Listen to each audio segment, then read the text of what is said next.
pessoal, então voltando aqui, né, na questão das prestações em si, então nós vamos ter a pensão por morte, né, que é uma prestação destinada aos dependentes, né, em situações específicas.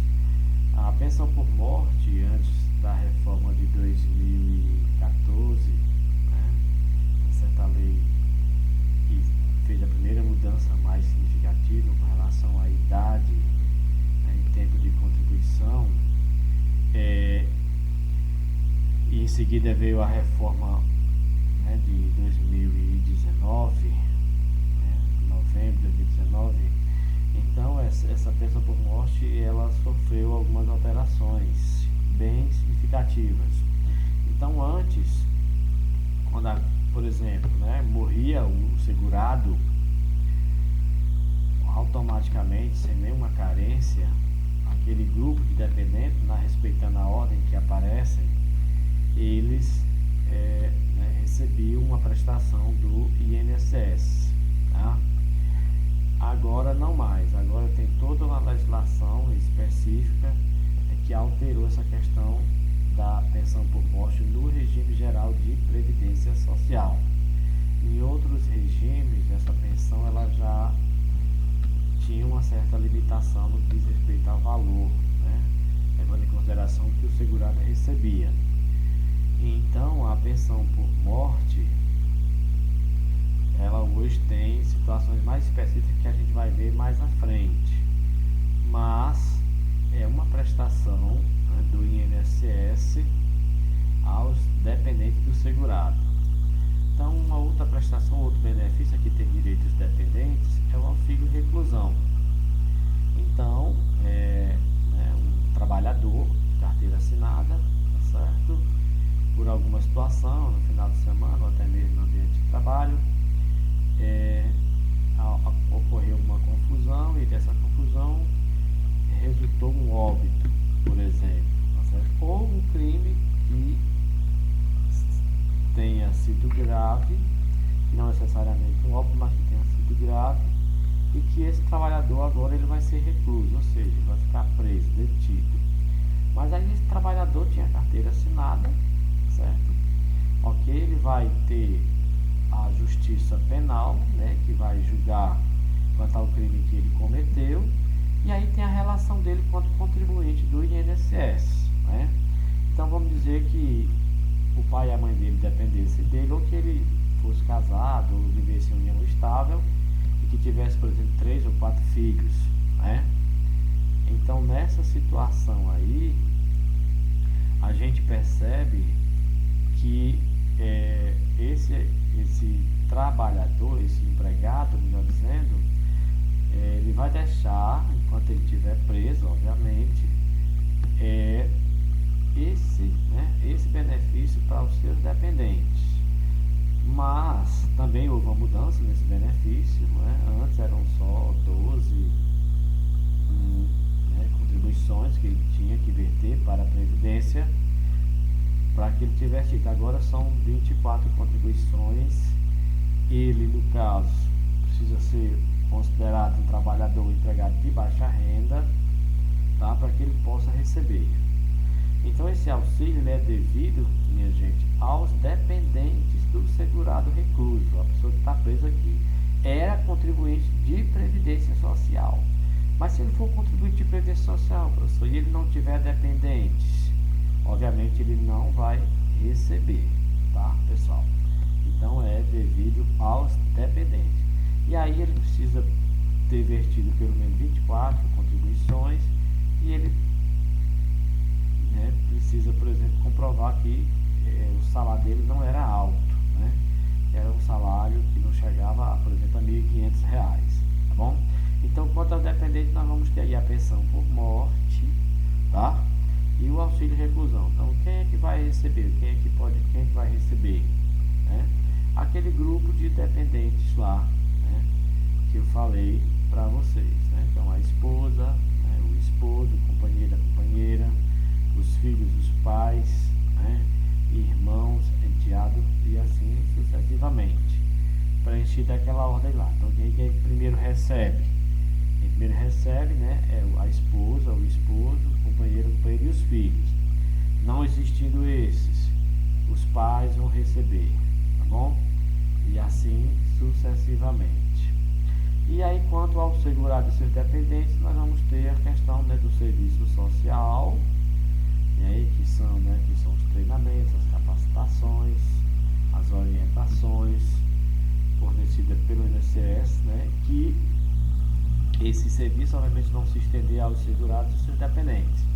E a reabilitação, né, a reabilitação profissional, que é exatamente a tentativa, né, da recolocação desses profissionais, né, que sofreram traumas, que se acidentaram, que adoeceram e que a doença cessou, né, que serem recolocados no mercado de trabalho. Então é um processo, né, do INSS, que faz parte aí, né, da questão, né, da assistência social, tá? Que vai oferecer meios, né, instrumentos, cursos, ajudas de custo para que, né, cursos de qualificação, para que esse empregado agora ele possa, digamos assim, ter um conhecimento, uma atividade para que ele possa garantir a sua subsistência, tá bom? Então é isso que a gente tem, tá? Então, a continuação, nós vamos falar agora da questão dos períodos de carência. E aí, antes da gente adentrar propriamente em cada período de carência, a gente precisa entender o que é, né, esse período de carência. E a própria legislação, a 8.213/91, ela vai dizer que é o número mínimo de contribuições mensais indispensáveis para que o beneficiário faça jus ao benefício, certo? Então, o que seria esse período de carência? É a quantidade de prestações mínimas que você vai pagar ao INSS para que você tenha direito, né, a aquelas prestações, aqueles benefícios, quando você se encontrar naquelas condições de risco social, tá bom? Então vamos lá. A continuação, eu elenquei para vocês aqui, conforme a legislação, alguns benefícios a que terá direito o segurado, ok, e os seus dependentes, e a questão, né, do tempo de carência em si, ou seja, qual é o mínimo de contribuições que você tem que ter pago, né, para que você tenha direito a esse benefício. Então, é a questão do auxílio-doença, com a letra A aí, o auxílio-doença e a aposentadoria por invalidez, tá?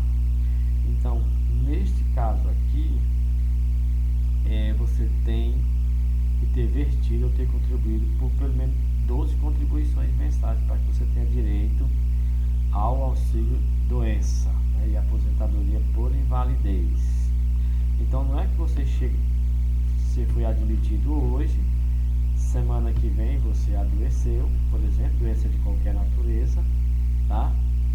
Que você vai ter direito a esse auxílio-doença, tá bom? Ou até mesmo que desse auxílio-doença, né, para se transformar numa aposentadoria por invalidez. Você adoeceu e aí dessa doença resultou que você perdeu totalmente a sua capacidade laborativa, né, para exercer as atividades em si, nem aquela que habitualmente você exercia, nem outras.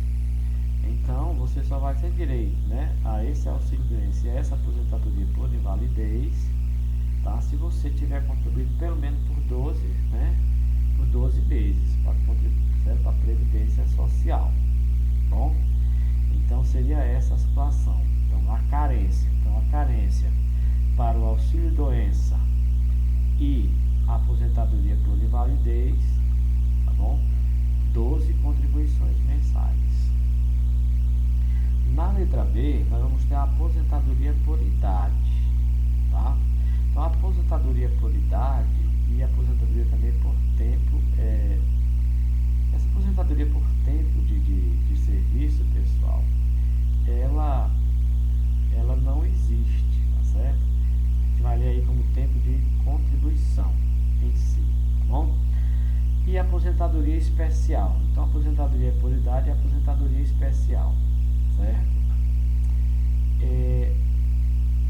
A aposentadoria especial, ela também sofreu mudanças com a reforma da Previdência. Mas o que foi que eu disse para vocês em aulas passadas, né? Acho que eu já deve ter falado. É o seguinte, a aposentadoria por idade, então, a legislação vai falar que você tem que ter contribuído pelo menos 180 contribuições mensais. Isso equivale a 15 anos. Então, digamos que hoje você já se encontra talvez com 60, 65 anos, mas que você deixou de trabalhar há um tempo, mas que você tinha carteiras assinadas que, somando esses tempos de contribuição, ultrapassaram a questão dos 15 anos. Então você completou a idade e aí foi olhar as anotações na sua carteira de trabalho, né, na sua CTPS, e somaram mais de 15 anos, ou seja, mais de 180 contribuições mensais, né, obviamente a partir de 91 para cá, né, certo? 94. Então, no caso, você vai ter direito a essa aposentadoria por idade, certo? Então você tem que pelo menos ter contribuído por 15 anos, tá bom? Aí eu contribuí por 17, parei de trabalhar. Eita, mas eu contribuí por 14 e até então não assinei minha carteira mais. Então você vai ter que esperar, vai ter que esperar assistência social. Então você vai ter que ser considerado, né, de baixa renda lá, comprovar que vai conviver com um quarto de um salário mínimo para que você tenha direito a um amparo pela LOAS, né, pela assistência social, porque os 14 anos que você contribuiu, a princípio, não vão ensejar nenhum tipo de benefício, né, no que diz respeito a essa questão da aposentadoria, certo? A aposentadoria especial, gente, ela vai se dar, né, com 15 anos, com 20 anos, né, e 25 anos. Então, quando a gente colocou aqui que a aposentadoria especial, né, no mínimo 180 contribuições, então é aquele primeiro grupo dos 15 anos, né, quando o agente nocivo, né, for considerado pela legislação específica, que vai ensejar essa aposentadoria com 15 anos, tá certo? Mas há situações que a aposentadoria especial, né, ela vai ser com 20 e 25 anos. Então a primeira seria com 15 anos. E, né, hoje, com a reforma da Previdência, mesmo você trabalhando, né, essa questão dos 15, dos 20 ou dos 25 anos para a aposentadoria especial, você ainda vai ter que esperar uma idade mínima para você aposentar, tá certo?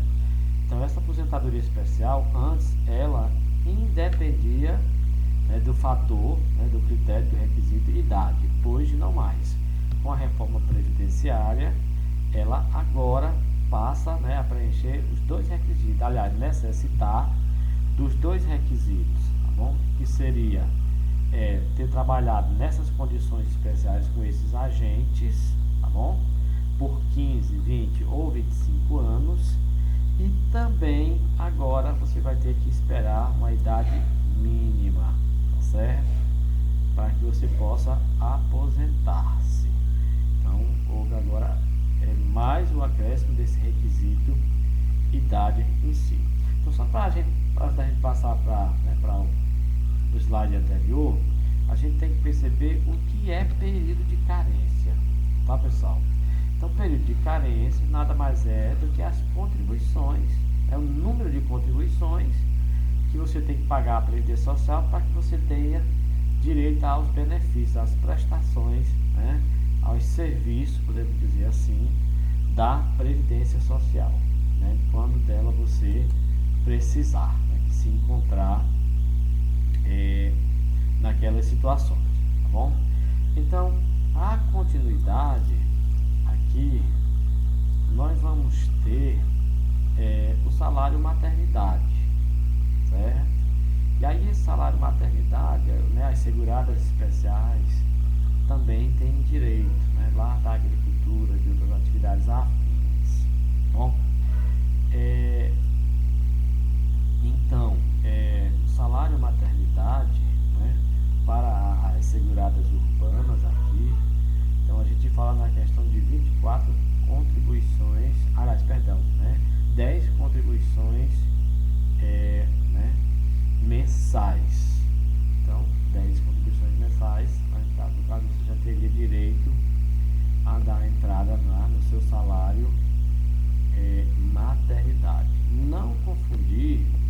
salário maternidade com salário, né, família, tá certo? Ok?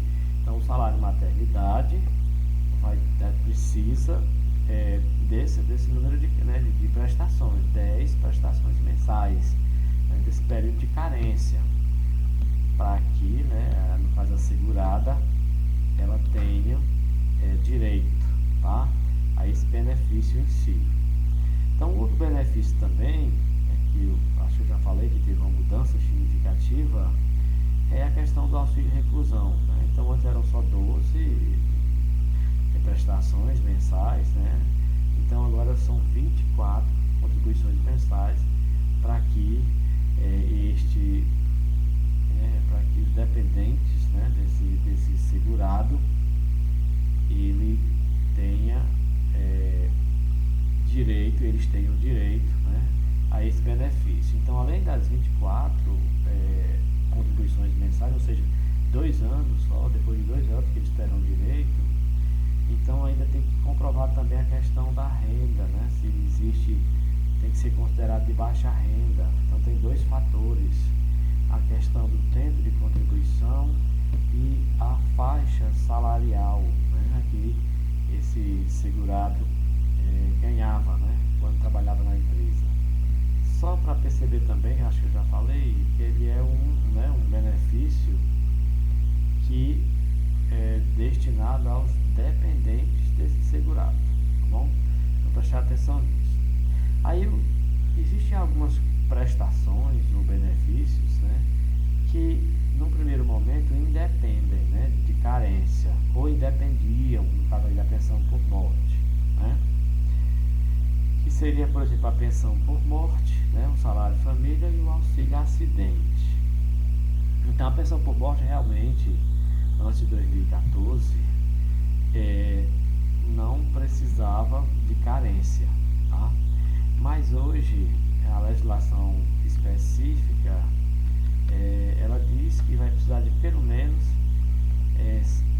18 contribuições mensais e ainda levar em consideração a idade da pessoa que vai receber. Então, digamos que o segurado era casado com uma pessoa muito jovem, ou segurado ou a segurada, por exemplo, que a pessoa tinha menos de 21 anos.